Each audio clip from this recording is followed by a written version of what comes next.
राधे राधे सभी को। देखिए, इस वीडियो में हम बात करेंगे राहु के बारे में। राहु के पास बॉडी नहीं है, केवल सिर है।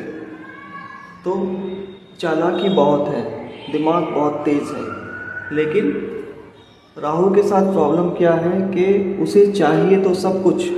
उसे या तो मंजिल तक पहुंचना है या कहीं नहीं जाना है, लेकिन भ्रमित रखना है। उसे मंजिल तक अगर पहुंचना भी है तो उसे रास्ता अपने हिसाब से तय करना है। या तो वो रास्ता गलत हो सकता है या एक बड़ा भ्रमित टाइप का वहाँ पर कंडीशन राहु जो है पैदा कर देता है। तो ऐसे में क्या होता है कि व्यक्ति को समझ में नहीं आता है कि उसे क्या करना है। उसके सामने कई सारी चीज़ें चलने लगती हैं कि ये भी ले लो, वो भी ले लो, ये भी करना है, वहाँ भी जाना है, ये भी करना है। तो राहु की दशा में और राहु अगर प्रोमिनेंट होता है तो ये प्रॉब्लम होती है।